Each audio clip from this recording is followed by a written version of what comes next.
आज जो घटना मैं आपको बताने जा रहा हूँ वो मेरे जीवन की एक शुरुआती घटना है। तब मुझे या शुभेंदु किसी को भी नौकरी नहीं मिली थी। सिर्फ मृणाल ही एक न्यूज़पेपर में काम करता था। हर हफ्ते शुक्रवार को एक कॉलम आता था। उसमें लिखा रहता था अलग अलग जगहों में स्थित पुरानी हवेली, टूटी हुई मंदिर जो आज एक इतिहास बन चुकी है।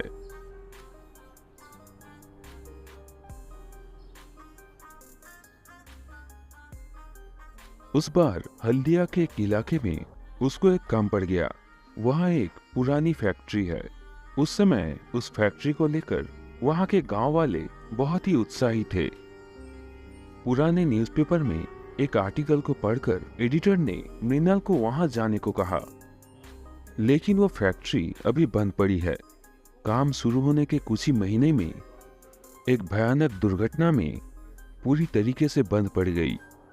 उसी फैक्ट्री को लेकर उस फैक्ट्री की अब की हालत और वहां के लोगों की वर्तमान सिचुएशन को लेकर मृणाल को एक आर्टिकल लिखना होगा। अपनी चाय खत्म करके मृणाल ने कहा, मुझे कुछ दिन समय लग जाएगा। शुभेंदु ने मेरी तरफ देख के इशारा किया। मैंने कहा, अरे भाई, अगर तुझे कुछ आपत्ति ना हो तो हम लोग भी तुम्हारे साथ चले। मृणाल ने कुछ देर सोचा, फिर कहा, ये तो बहुत अच्छी बात है। अकेले उस गांव में जाने से अच्छा है हम लोग साथ चल के घूम के भी आएंगे। हम सब लोग निकल गए हल्दिया के लिए। अब के हल्दिया के साथ तब का हल्दिया का बहुत अंतर है। हम जिस फैक्ट्री के खोज में निकले थे वो थोड़ा गांव के तरफ है। सुना है उस फैक्ट्री में ऑयल रिफाइनरी का पार्ट्स बनता था। यहाँ एक शिपयार्ड भी था। आसपास लोग बहुत ही कम नजर आ रहे थे।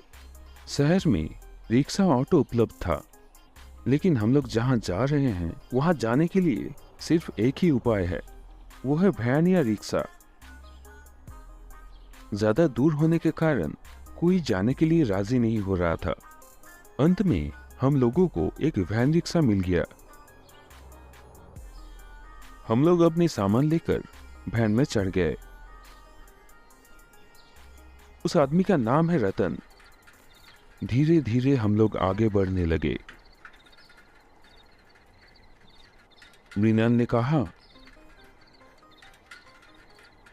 भैया, बिरसापुर में जो कारखाना था वो क्यों बंद हुआ था, उसके बारे में कुछ बता सकते हो क्या? ऐसा लग रहा था कुछ देर के लिए रतन वैन चलाना भूल गया। रतन मृणाल की तरफ देखने लगा।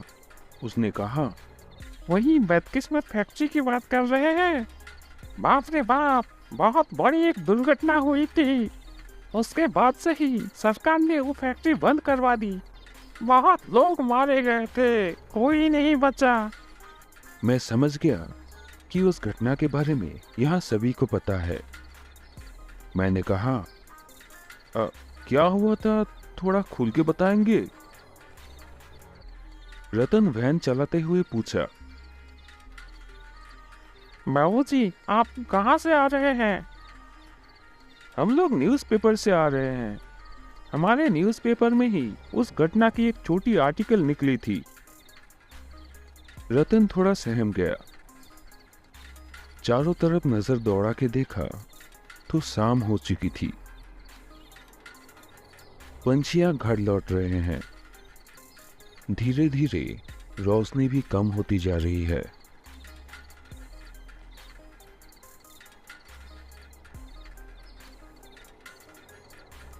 वैन चलाते हुए ही रतन ने कहना शुरू किया, वो बहुत पहले की बात है। मेरे चाचा भी उसी फैक्ट्री में काम पे जाते थे। शुरू में तो कुछ दिन सब कुछ अच्छा ही चल रहा था। सभी परिवारों में से किसी न किसी को उस फैक्ट्री में काम मिला था। सभी का सपना था कि यह गांव भी आगे बढ़ेगा, लेकिन जैसा लगता है किसी की नजर लग गई। वो दिन था काली पूजा की आगे की रात। अगले दिन छुट्टी था, इसीलिए ज्यादातर लेबर वहां से निकल चुके थे। कुछ लोग फैक्ट्री में तब भी थे। अचानक फैक्ट्री में हूटर बजने लगा। बड़े से एक मशीन में कुछ हुआ था। वो मशीन बहुत जोर से आवाज कर रही थी और कांप रही थी। बड़े इंजीनियर साहब भी तब तक घर लौट चुके थे। उनको खबर देने के लिए एक जन उनके घर की तरफ गया। उस मशीन के आसपास से धुआं निकलने लग गया था। जो लोग भी थे धीरे धीरे पीछे हटने लगे। मेरे चाचा और उनके दोस्त थोड़े समझदार थे। क्या हुआ है समझ में नहीं आ रहा था। तभी वो जानने के लिए मशीन की तरफ आगे बढ़ने लगे और तभी वो बड़ी सी मशीन जोरदार एक आवाज के साथ फट चुकी थी। फैक्ट्री में काम कर रहे वर्कर्स की लाशों को अलग से पहचाना नहीं जा सकता था। पूरी फैक्ट्री आग पकड़ चुकी थी। फैक्ट्री के दूसरी तरफ के लोग तब तक ये बात नहीं जानते थे। फटने की आवाज के साथ बाहर निकलने की कोशिश की। उन्होंने देखा कि दरवाजा बाहर से बंद हो चुकी थी। आग की लपटें और जहरीली गैस चारों तरफ फैल के सभी को मार डाला। उस कारखाने से लगातार धुआं निकल रहा था। पूरे गांव में उस फैक्ट्री की जलने की बू और दुर्गंध आने लगी।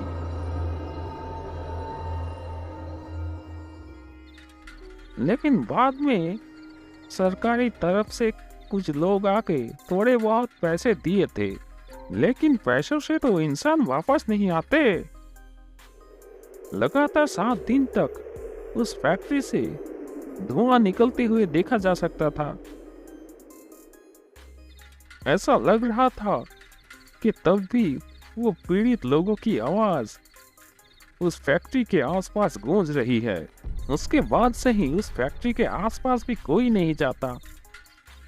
सब लोग कहते हैं उस फैक्ट्री के अंदर से लोगों की चीखने चिल्लाने की आवाज आती है। धीरे धीरे गांव भी हटने लगा और वो जगह सुनसान और शापित हो चुका। और उसके बाद रतन चुप हो गया। मृणाल ने कहा,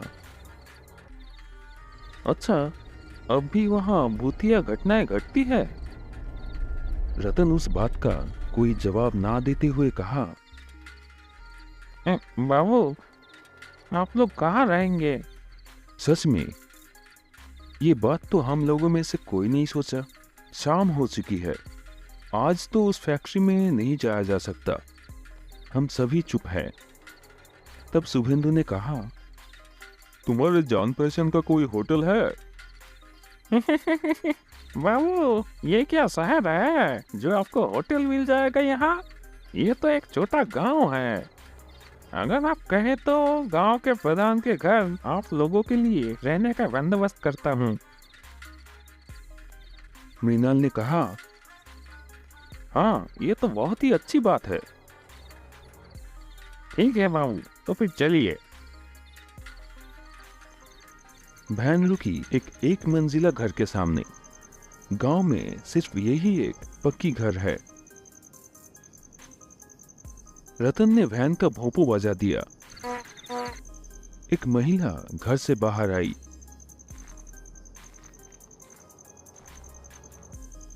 शुभेंदु मेरे पास आके बोला, यहाँ पे अब भी बिजली नहीं आई है शायद। नहीं, बिजली है लेकिन अभी नहीं है।